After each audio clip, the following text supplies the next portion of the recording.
사도행전 19장 21절과 22절 두 절만 함께 읽겠습니다.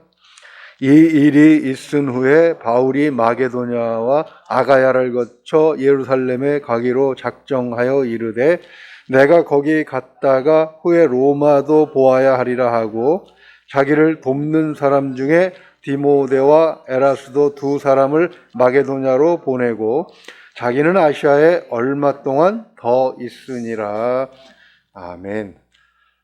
참 믿음의 모습이라는 주제로 말씀을 살펴봅니다. 요즘 군대가 난리도 아닌 것 같습니다.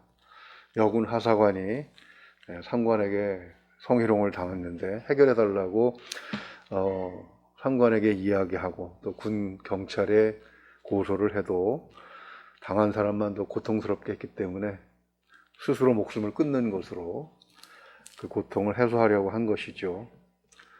제대로 피워보지도 못한 꽃봉오리 같은 그런 아이들이 이 추악한 사회 부조리에 희생되는 것이 너무나도 안타깝습니다. 세상을 바라보자면 어디 그런 것만 있겠습니까? 더 고통스러운 이야기도 많이 있죠. 이 이야기가 제 마음을 괴롭게 한 것은 저도 직장 생활을 해본 경험이 있기 때문에 그렇습니다. 오히려 지금보다도 옛날에 더 그런 일이 더 비일비재하게 발생하지 않았나 그런 생각이 들어요. 저는 모태신앙입니다. 어머니 뱃속에 있을 때부터 성가대에 서 있었다고 저희 어머님이 매일 그렇게 말씀하시는데 유년주일 학교도 상당히 열심히 다녔던 것 같아요. 교회에서 주는 빵도 많이 받아먹고 사탕도 많이 받아먹고. 근데 막상 대학을 졸업하고 성인이 되어서 직장에 취직했을 때 그런 일이 눈앞에서 벌어졌을 때 그래서는 안 됩니다 라고 말리지 못하고 말 한마디 못한 그런 기억들이 그대로 살아있기 때문에 그렇습니다. 성경은 우리에게 무엇을 원하시는가? 사도 바울은 디모데후서 3장 15절에서 이렇게 말씀하고 있습니다. 또 어려서부터 성경을 알았나니 성경은 능히 너로 하여금 그리스도 예수 안에 있는 믿음으로 말미암아 구원에 이르는 지혜가 있게 하느니라. 그러니까 성경을 모르는 사람과 성경을 아는 사람의 차이는 구원받은 것과 구원받지 못한 것만 있는 것이 아니고 구원받은 사람의 지혜가 있느냐 없느냐로 또 나눠지게 된다. 그런 말씀이죠. 자, 그렇다면 구원의 지혜는 무엇인가? 이어지는 16절과 17절 말씀은 이렇게 설명해 주십니다.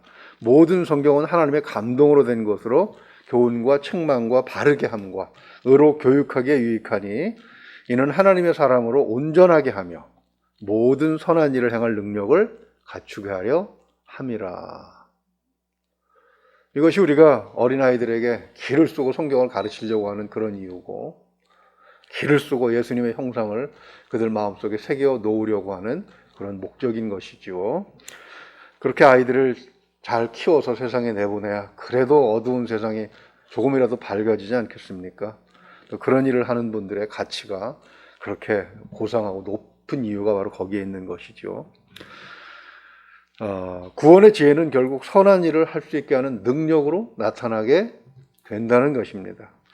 사람이 세상에 태어나는 것으로 인생이 완성되는 것이 아닌 것처럼 예수 그리스도를 믿고 구원받은 것으로 모든 것이 끝나는 것은 아니라는 것이죠. 구원은 아이가 막 세상에 태어난 것처럼, 그래서 인생을 이제 막 시작하는 것처럼 결국 구원은 크리스찬으로서의 삶을, 구원받은 자로서의 삶을 시작하는 출발점이라는 것, 그것을 우리가 때때로 잊을 때가 있습니다.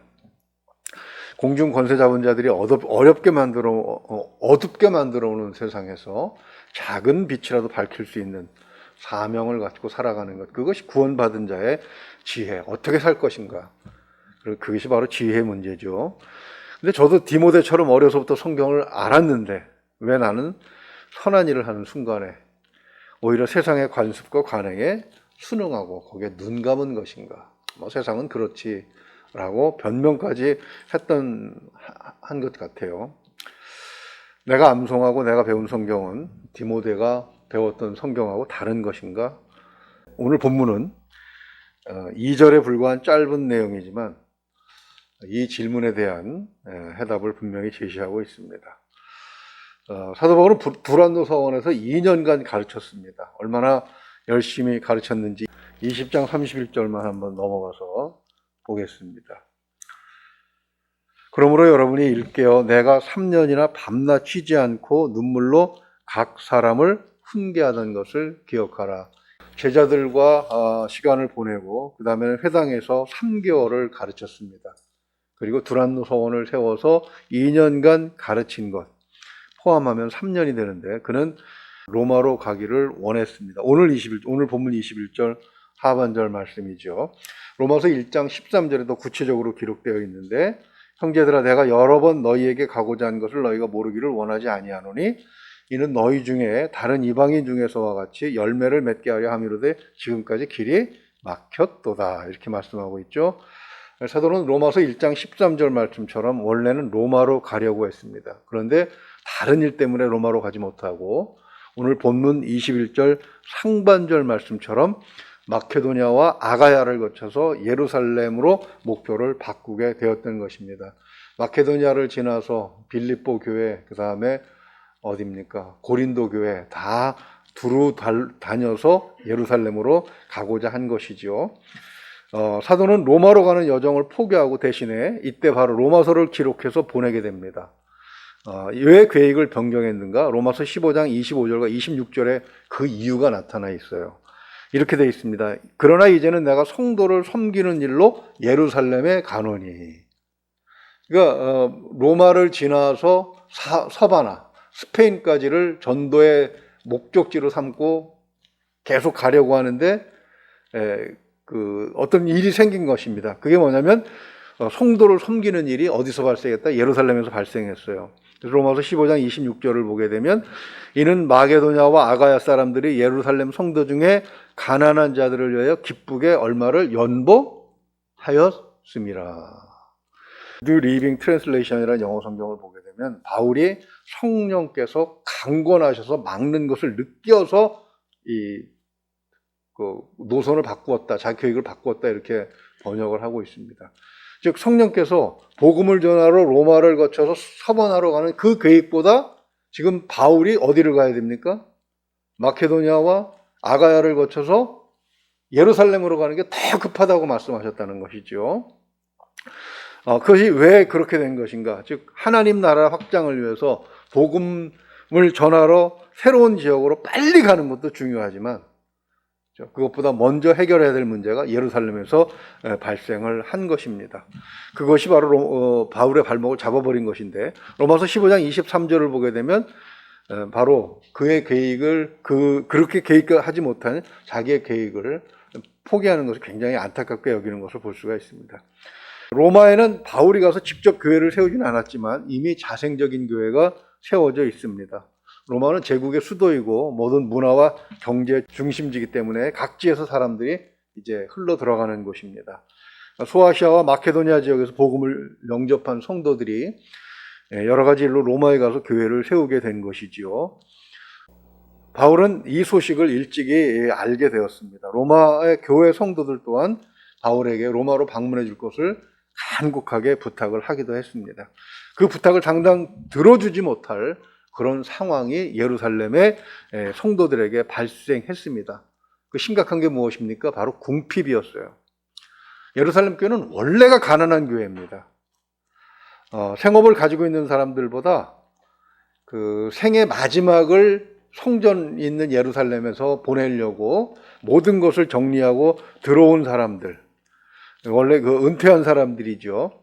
순례길을 떠나면서 가진 돈 다 쓰고 성전에 예물 다 드리고 완전 빈털터리가 된, 그래서 성전에서 먹여주는 것만 먹는 사람들, 그런 노인들이 상당했고요. 또 과부와 고아 같은 의지할 것이 없는 사람들, 또 나면서부터 안진뱅이 되었던 거지 같은 사람들이 순례자들이 던져주는 돈을 기대하고 예루살렘으로 많이 모여들어 있었습니다. 그들이 다 어디로 들어왔습니까?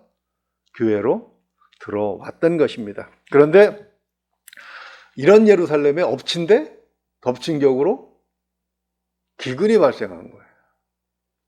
역사 기록을 보게 되면 그 메뚜기 재난이 있었다고 그렇게 기록이 되어 있습니다. 그러니 얼마나 어려웠겠습니까? 고린도전서 16장 1절 이하를 보게 되면 바울은 이 소식을 듣고 소아시아에 있는 갈라디아 교회와 마케도니아와 아가야에 있는 교회들에게 연보, 즉 구제 헌금을 좀 모아두도록 그렇게 요청을 했다고 기록되어 있습니다. 그래서 22절 한번 보십시오. 자기를 돕는 사람 중에 디모데와 에라스도를 마게도냐로 먼저 보내요. 왜 먼저 보냈겠습니까? 이 소식을 전하는 거예요. 교회마다 다니면서.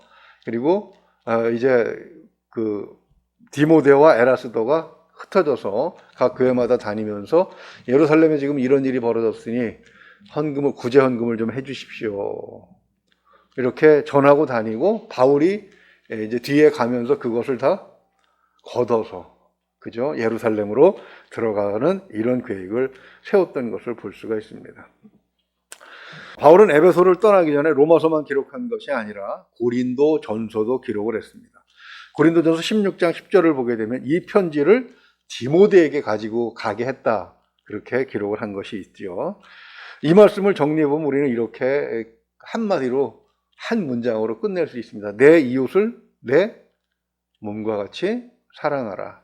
예루살렘 성도들의 형편이 어려운 것을 돕는 것과 복음을 아직 듣지 못한 사람들에게 가서 빨리 한 영혼이라도 구하는 것, 그것을 비교했을 때 어느 일이 더 시급한 것이라고 생각하는가? 우리가 읽은 오늘 본문 말씀과 로마서 그리고 고린도 전서를 비교해 보게 되면 성령께서는 그죠? 고린도전서 13장에서 그 해답을 이렇게 제시하도록 지도하신 것 같아요. 13장 13절은 어떻게 되어 있습니까? 그런즉 믿음, 소망, 사랑 이 세 가지는 항상 있을 것인데 그 중에 제일은 사랑이라. 복음을 전해서 영혼을 구원하는 것도 사랑이 아닌가라고 반문할 수도 있을 것입니다.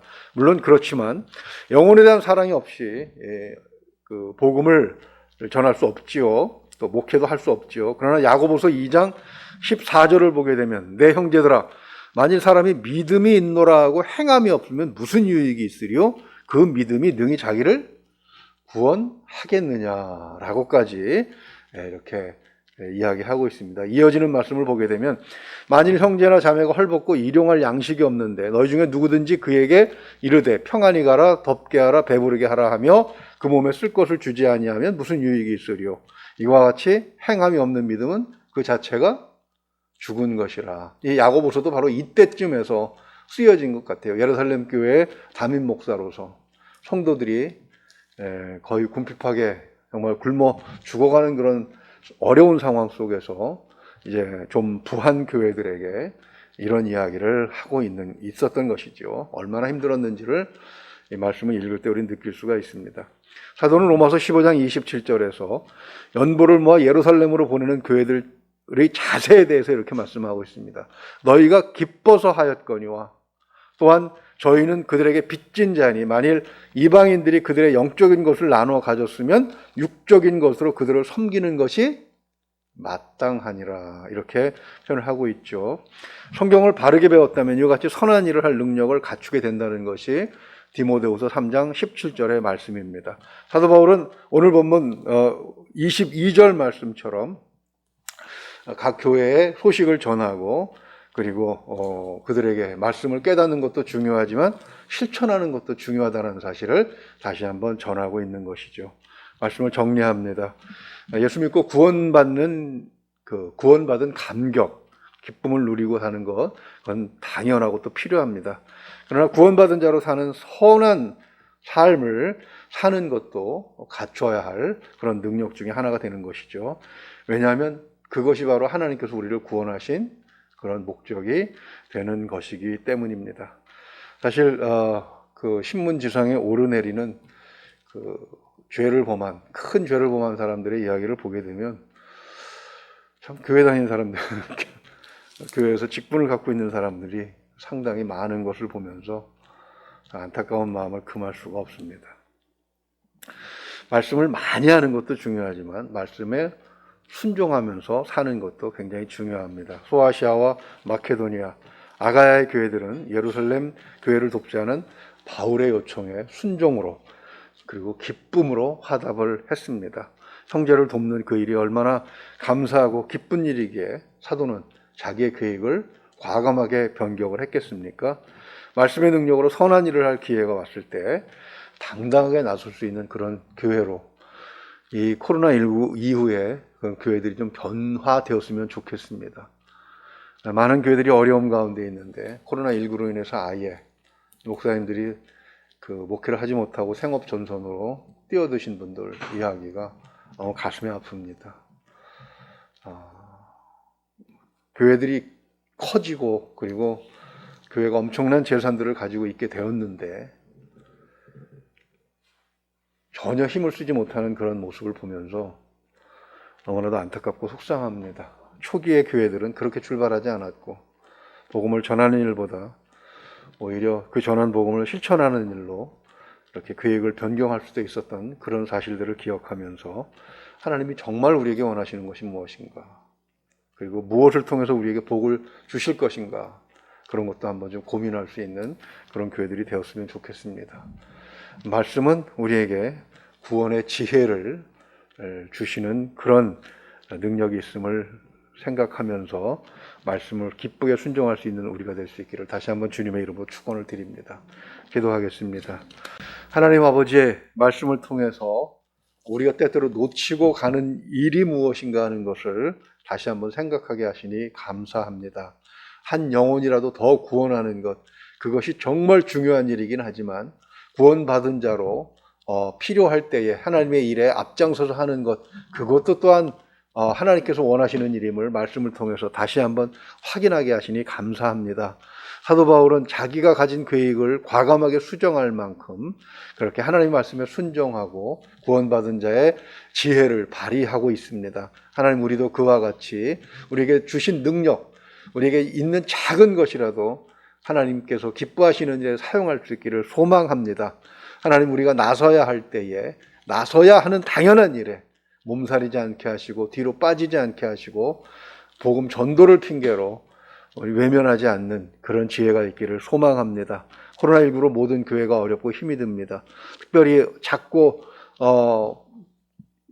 힘든 교회들이 많이 있습니다. 하나님, 이럴 때에 하나님의 말씀이 더 흥왕하여지고 빛을 발하는 교회로 삼을 수 있도록 주님, 교회들에게 지혜를 허락하여 주시옵소서.